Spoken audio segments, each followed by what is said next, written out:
Assalamualaikum warahmatullahi wabarakatuh. Waalaikumsalam warahmatullahi wabarakatuh. Bismillah, alhamdulillah, wassalatu wassalamu ala rasulillah Sayyidina Muhammad ibn Abdillah wa ala alihi wa sahbihi wa mawala wa la hawla wa la quwwata illa billah amma ba'd. Bismillahirrahmanirrahim. Ila hadratin nabiyina wa syafiina wa maulana Muhammadin sallallahu alaihi wasallam wa ala alihi wa ashabihi wa azwajihi wa zurriyyati wa ahli baitil kiram. Summa ila arwahi abaina wa ummahatina wa ajdadina wa jaddatina wa ammina wa ammatina wa ila ruhi musannifi hadzal kitab. Syai'un lillahi lahumul Fatihah. Bismillahirrahmanirrahim. Alhamdulillahi rabbil alamin. Ar-Rahmanir Rahim. Maliki yaumiddin. Iyyaka na'budu wa iyyaka nasta'in. Ihdinas siratal mustaqim. Shiratal ladzina an'amta 'alaihim ghairil maghdubi 'alaihim waladdallin.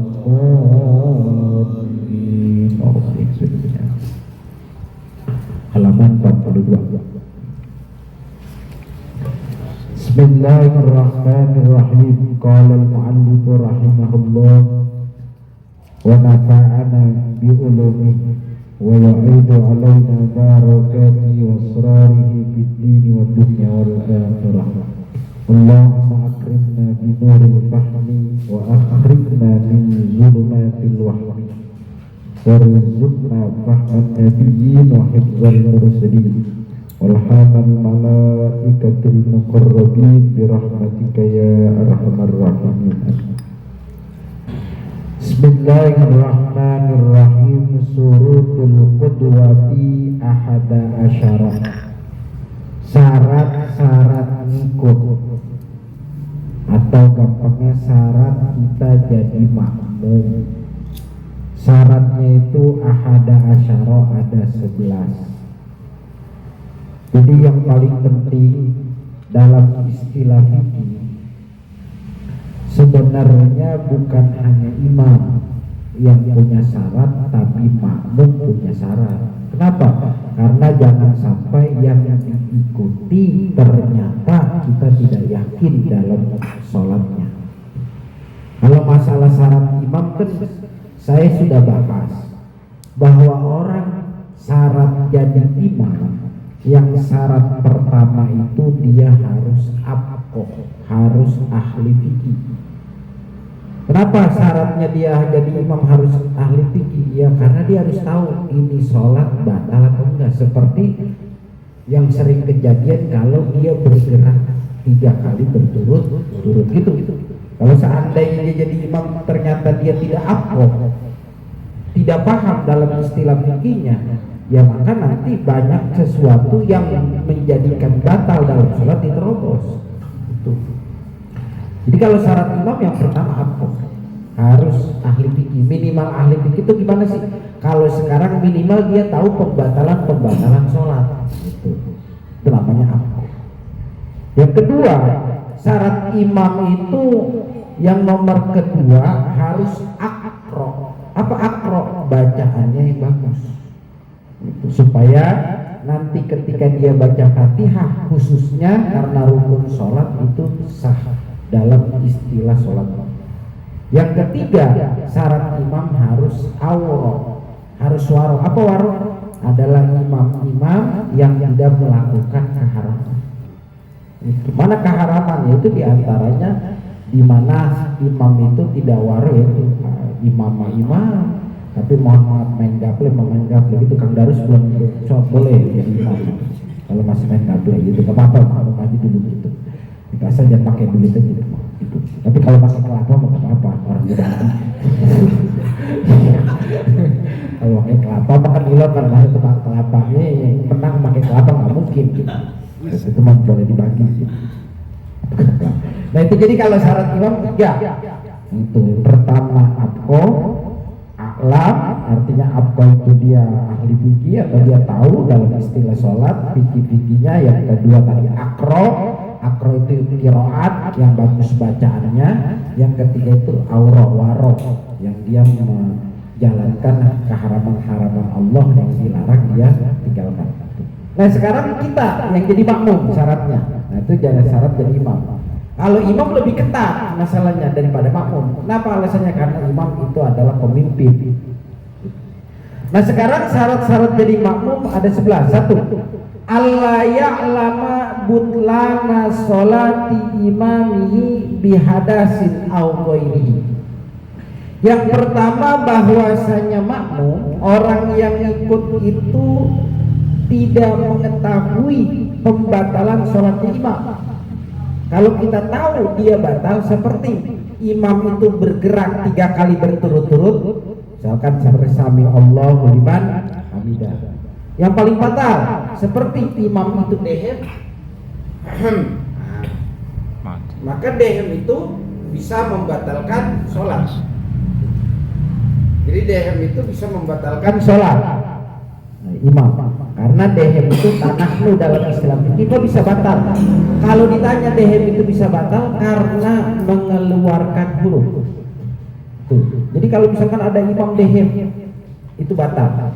Kecuali dehem yang kagak batal itu adalah dehem yang ketika kalau kagak didehemin tidak bisa mengeluarkan makhraj huruf. Itu baru nggak batal. Tapi kalau seandainya imam dehem mulu udah tinggalin. Itu kenapa alasannya? Karena bukan dehemnya sebenarnya. Apapun meludah juga bukan meludahnya. Sebenarnya yang jadi batal itu bukan karena meludahnya. Yang jadi batal itu bukan karena dehemnya, tapi yang jadi batal itu karena masalahnya adalah mengeluarkan huruf. Jadi dalam istilah kita jadi makmum, kita tidak tahu pembatalan imam. Jadi kalau misalkan saya bilang kalau makmumnya geblek, imamnya geblek, ya nggak apa-apa. Iya tadi si makmum katakan nggak tahu bahwa dehem itu membatal, kan imam juga kagak tahu, ya sah-sah saja gitu. Kecuali bagi ada orang yang makmum di belakang, ternyata dia tahu imam itu ternyata mohon maaf dia bergerak 3 kali berturut-turut, terus imam dehem, ternyata kita tahu bahwa dehem itu membatalkan sholat, ya kita mau wajib. Antara dua kondisinya, boleh kita tinggalin imam dengan niat mubar rokoh, nawaitul mubar rokota anil imam, atau boleh juga kita batalin. Gitu. Yang enak mana? Yang enak yang mubar rokoh supaya berusin rokaat. Gitu. Kalau kita lah bagi makmum-makmum yang di depan, ya dia mah nggak tahu bilang itu makmum geblek aja udah. Gitu. Gampangnya begitu kalau kita mau nggak puyang gitu maksudnya. Gitu. Jadi kita syarat daripada ngikut, syaratnya kita tidak boleh tahu. Kalau kita tahu ya kita batal. Kita tahu imam itu bergerak, kita tahu imam itu dehem, ya kita batal. Bagi yang nggak tahu ya nggak batal. Gitu. Batalnya tuh dihadasin Allah. Ini persoalan ini. Ada imam bermazhab bukan Syafi'i, imam bermazhab misalkan Hanafi. Sebenarnya dalam istilah fikih di dalam kitab Bughyatul Murtasyidin sah-sah saja kita, mohon maaf, sah-sah saja kita ngikut kepada mazhab lain, tidak apa-apa. Sebagaimana Imam Syafi'i pernah bermakmum dengan Imam Malik itu. Cuman kan di dalam istilah fikih sebenarnya dalam masalah kunut saja itu Imam Syafi'i kan muridnya Imam Malik. Itu sebenarnya Imam Syafi'i dengan Imam Malik dua mazhab yang mensunahkan kunut. Imam Syafi'i sunnah kunut, Imam Malik juga sunnah. Cuma dalam kitab Al-Azkar An-Nawawi bedanya nih. Bedanya kalau Imam Syafi'i kunutnya itu setelah ruku, kalau Imam Malik sebelum gitu. Itu bedanya di situ aja. Makanya kalau ada orang ngomong kunut nggak ada dalilnya. Seorang sahabat namanya Sufyan As-Tsauri. Seorang sahabat namanya Sufyan Tsauri. Ini saya buka dalam kitab Shahih itu Tirmizi. Di dalam kitab Sunan Tirmizi ini kata Sufyan Tsauri, man yaknutu bahwa hasanun wa man lam yaknut bahwa hasanun. Orang yang kagak kunut bagus, orang yang kunut juga bagus. Yang nggak bagus yang suka ngata-ngatain, ngatain orang yang kunut, itu maksudnya. Jadi kalau Wahabi itu nggak bagus. Karena ngata-ngatain orang yang kunut. Ente nggak mau kunut nggak apa-apa, kata Sufyan Tsauri itu seorang sahabat. Seorang sahabatnya begitu dia sahabat bukan, ahli surga bukan, tidak doang itu misalkan. Ya mohon maaf itu ngata-ngatain orang kunut. Seorang Sufyan Tsauri yang sahabat pangkatnya itu nggak pernah ngata-ngatain. Sufyan Tsauri pernah ditanya apa benar Rasulullah kunut. Akhirnya kata Sufyan Tsauri, udah mau kunut silakan, mau kagak kunut silakan, mau kunut bagus kagak kunut bagus gitu. Cuman ada persoalan begini, saya nggak mau kunut, boleh ikut bermazhab Abu Hanifah. Mazhab Imam Abu Hanifah kagak kunut. Cuman jadi persoalannya, masalahnya Imam Abu Hanifah sholat jamaah itu wajib. Begitu. Kalau Abu Bangkas mau Allah alam siapa itu samudra kali.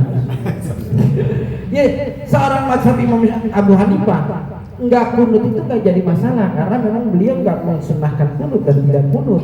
Tetapi persoalannya masalahnya berjamaahnya wajib. Lah kita sholat subuh aku enggak mau kunut Makanya mazhab Imam Abu Hanifah ya salah, kenapa enggak sah? Udah sholat kagak mau kunut enggak berjamaah ya kagak sah.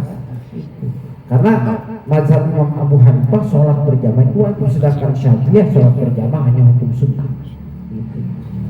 Jadi yang pertama kita tidak tahu pembatalan imam. Kalau kita tahu, katakan gini, kita bermazhab Syafi'iyah, kita ngikut kepada mazhab Imam Abu Hanifah. Kalau Imam Abu Hanifah itu mohon maaf bermazhab seperti misalkan Imam Malik lah. Imam Malik itu orang yang disentuh itu tidak batal wudu kecuali orang menyentuh. Contoh gini, misalkan kita ternyata lagi jalan ke masjid, tiba-tiba lagi dicolek, bang ganteng amat sih bang, jarang-jarang pakai gamis gitu, dicolek nggak batal menurut mazhab Imam Malik. Tapi Imam Syafi'i mau disentuh, mau menyentuh batal. Tapi kalau kita tahu imam dicolek itu ganteng amat sih imam gitu, maka secara mazhab Malik nggak batal, tapi Syafi'iyah batal. Kalau kita tahu sekalipun secara mazhab Malik nggak batal, terus dia jadi imam kagak sah. Kenapa alasannya kagak sah? Ya karena kita tahu bahwa kalau dalam mazhab Syafi'i yang nyolek maupun yang dicolek tetap batal. Makanya kalau kita umroh itu ya kita memang di sana kita boleh bermazhab Imam Malik, berpindah mazhab. Karena kalau nggak berpindah mazhab sulit. Kalau kita nggak berpindah mazhab sulit. Itu sulitnya tadi. Karena orang Arab nggak jarang pakai, ya mohon maaf, pada sebagian ketika saya umroh itu ya mohon maaf banyak orang-orang perempuan itu nggak pakai kaos kaki itu karena memang auratnya dia yang penting sekedar apa, yang sekedar nutup kemaluan aja, itu kayak orang luar gitu. Jadi untuk kemaluan aja. Makanya kalau di kamar itu cuma pakai, mohon maaf, pakai sepak doang, pakai Imam Abu Hanifah, pakai mazhab Imam Malik kayaknya dia begitu. Itu. Jadi kalau Imam Syafi'i enggak. Yang nomor kedua, pembatalannya wa alla ya'taqida wujuba qada'iha alaihi. Yang nomor kedua, bahwasanya kita tidak meyakinkan kewajiban qada atasnya. Maksudnya kewajiban qada gini. Ada sholat yang disebut orang yang sholat itu ternyata satu, posisi sholat itu lihurmatil waqti, atau posisi sholatnya orang yang beser. Contoh gini, ada orang beser, ini misalkan kita ada orang misalkan beser, pokoknya besernya keluar darah mulai seperti penyakit ambien itu keluar darah, maka wudunya sah. Sekalipun ketika wudu ternyata keluar darah, maka sah wudunya. Nah begitu dia sah wudunya, maka nanti orang yang beser itu begitu dia sholat, ya dia sah-sah saja. Berbeda dengan orang yang lihurmatil waktu. Katakan orang ini kan posisi lihurmatil waktu gini, sholat lihurmatil waktu. Ada orang kerja, namanya sholat lihurmatil waktu gini. Ada orang kerja, tiba-tiba begitu kerja dia pulang, katakan mohon maaf, dia pulang itu ternyata pas dia pulang itu jam 4. Begitu jam 4 dia ternyata di jalan macet, sedangkan dia belum sholat asar.